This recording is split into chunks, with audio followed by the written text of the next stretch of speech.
The territories that would later form the Dutch Republic began as a loose federation known as the 17 Provinces, which Charles V, Holy Roman Emperor, also named Charles I of Spain, inherited and brought under his direct rule in 1543. In 1566, a Protestant Dutch revolt broke out against rule by Roman Catholic Spain, sparking the 80 Years' War. During and after this conflict, the Dutch will focus on creating colonies and trading posts around the world. I've already made a video about their start and how they shaped the history of the world. You can check that out. But how did their colonial empire collapse? We will find this answer in this video. In Europe, trade was more and more important since the exploration era started. Ports and coastal cities were vital for economy and for cash flow.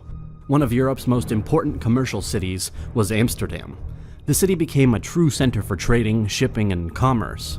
Efficient access to capital enabled the Dutch in the 1580s to extend their trade routes beyond northern Europe to new markets in the Mediterranean and the Levant. At the end of the 16th century, their ships started to trade with the new discovered lands. Brazil, Dutch Gold Coast of Africa, and Asian islands were important commercial targets.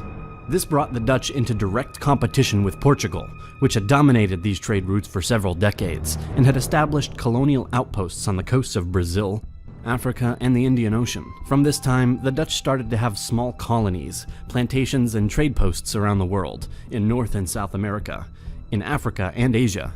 The Spanish-Dutch War was for the Dutch part of their struggle for independence during the 80 Years' War. Because there was a union called the Iberian Union between Portugal and Spain, the enemies of Spain became the enemies of Portugal too. The Dutch attacked their colonies, especially the important trade network around Asian islands, India, Africa, and South America. By doing so, the Dutch became a colonial nation. In the summer of 1629, the Dutch had a newfound interest in rich sugar plantations, so they wanted to obtain the Brazilian state of Pernambuco, the largest and richest sugar production area. The Dutch sent a fleet of 65 ships. They managed to get it, and the Dutch Brazil was also known as New Holland, and it was the northern portion of the Portuguese colony of Brazil, ruled by the Dutch during the Dutch colonization of the Americas between 1630 and 1654. In 1640, John the Duke of Braganza declared Portuguese independence from Spain. Brazil was originally and had remained a Portuguese colony. Some major uprising of Portuguese planters in June 1645. The Portuguese planters around Pernambuco had never fully accepted Dutch rule due to their different culture, language, and some taxes, and by doing so, the Dutch rule was abolished. Dutch provinces supported a larger expedition to reconquer Brazil, but was defeated by Portugal in the First and Second Battle of Guararapes. The Dutch finally lost control of Recife on January 28, 1654, leaving to the Portuguese their colony of Brazil and putting to an end this new Netherlands. In the next years, a Portuguese expedition had been sent from recaptured Brazil to conquer the taken colonies in Africa, across the Atlantic Ocean. The Dutch were expelled from Angola by 1648. This was about their loss in South America, more to the north. The Dutch managed to create a colony at the start of the 17th century in today's territory of the New York State. The West India Company created a settlement, established by the Company of New Netherland at Albany on the Hudson River. As the Portuguese, the Dutch focused a lot on trade, and they had been sending ships regularly to the Hudson River to trade fur. To protect their trade from French or English, a fortified town was founded in 1625 called New Amsterdam. In 1651, the Parliament of England passed first of the Navigation Acts. In these acts, they excluded Dutch shipping from the lucrative trade between England and its Caribbean colonies. These acts started a rivalry, and it led directly to more tension and then hostilities between the two countries. The Anglo-Dutch Wars were a disadvantage for the Dutch and their naval and trade power. The Second Anglo-Dutch War started in 1665. The English forces moved to capture New Netherland, the important Dutch settlement in North America. The conflict lasted for 2 years, and it ended with the Treaty of Breda of 1667. The Act of Navigation was modified more in the favor of the Dutch. They would keep their valuable territories in Suriname. In exchange, New Netherland was ceded to England. Even if Dutch Republic would again take New Netherland in 1673, during the Third Anglo-Dutch War, it was returned to England the following year, ending their rule in North America.